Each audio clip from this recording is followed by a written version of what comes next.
vamos a conversar ahora con la exministra de Desarrollo e Inclusión Social, doctora Carolina Drivelli, que está con nosotros, para contento de nosotros. Bienvenida. Siempre un gusto tenerla, efectivamente. Efectivamente.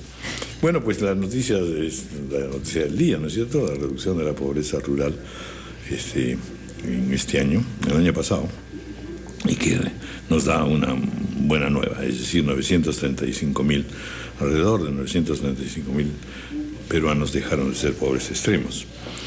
Hay un alcance que me gustaría que también nos lo sitúe un poco, y es que en realidad, según ha dicho el ministro de Economía, esta reducción, que preferentemente se nota más en la pobreza rural, al mismo tiempo es obra de los programas sociales y no necesariamente del crecimiento del PBI. Diferencia que nos lleva a pensar, bueno, hay que fortalecer también el otro lado, ¿no es cierto?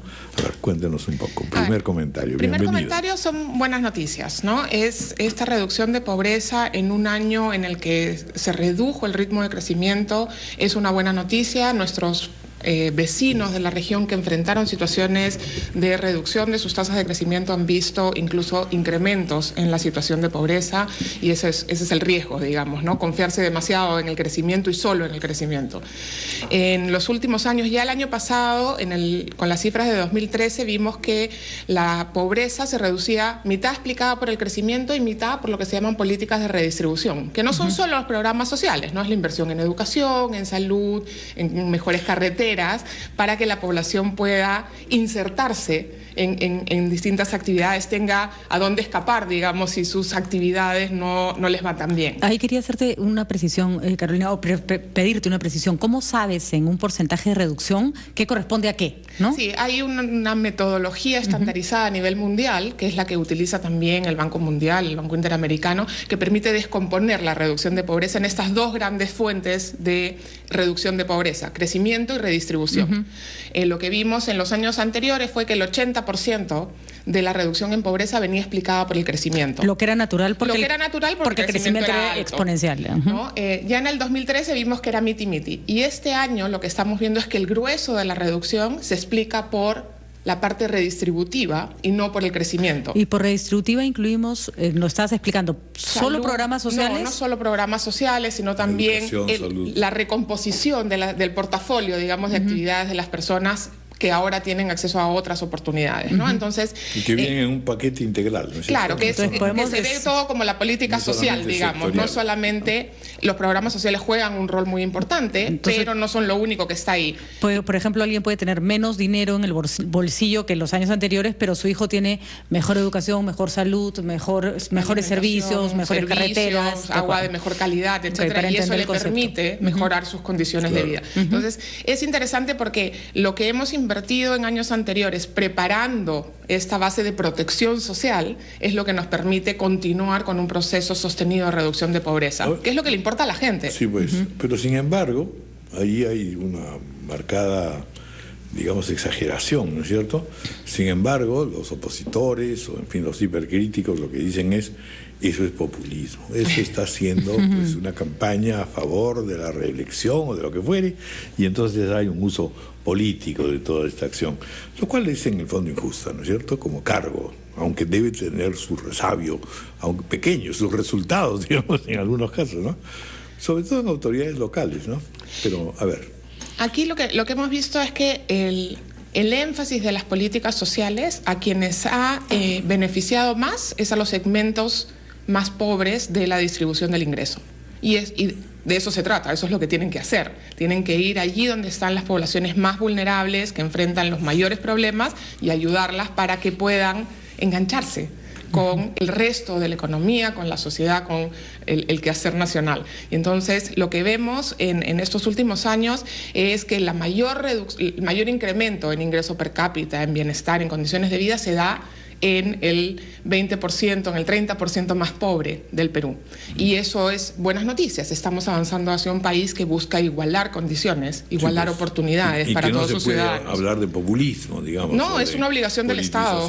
¿No? Es una obligación del Estado que se está tratando de cumplir y todavía hay mucho trecho que recorrer, ¿no? La otra cosa, Carolina, que tú eres también actriz en todo este tema, pues efectivamente es la que se refiere a si en efecto el sistema de todo este trabajo, tanto de política de redistribución como, en fin, énfasis en todas las políticas sociales, ha mejorado. Porque el gran problema, me acuerdo cuando hemos estado entrevistándote cuando eras ministra, siempre es efectivamente si se logra tener, en fin, la organización, la plasticidad, y también la eficiencia.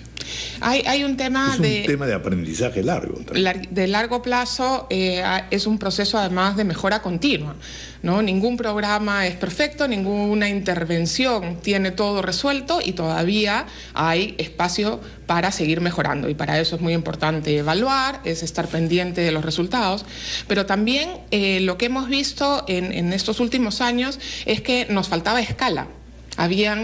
Siguen habiendo todavía peruanos y peruanas que deberían estar recibiendo algún programa y hoy no lo reciben, o porque no hay las condiciones para hacer la entrega del programa, porque están en una zona donde ese programa no trabaja, porque hay una falta de infraestructura, ¿no? Entonces, probablemente salvo Pensión 65, ¿no? Donde todos los que califican para el programa lo están recibiendo prácticamente o están muy cerca de cumplir con atender a todos los que califican para ese programa, en el resto todavía hay espacio para ampliar un poquito más esos programas para asegurar que todos los que califican para ese programa lo estén recibiendo. Ayer escuchaba algunas críticas sobre que hay problemas de focalización y que de pronto no se estaría reduciendo la pobreza o la desnutrición en los niveles esperables porque los programas están llegando a personas que no lo necesitan. Eso es una crítica constante, digamos. ¿Cuánto de cierto hay en ese argumento? A ver, todos los programas focalizados, es decir, los que llegan a determinados individuos, siempre enfrentan dos problemas. Uno, que es el de filtración, es decir, que le das el programa a alguien que no lo necesita o que no debería estarlo recibiendo, o subcobertura, que es que no le estás dando el programa a quien sí lo necesita.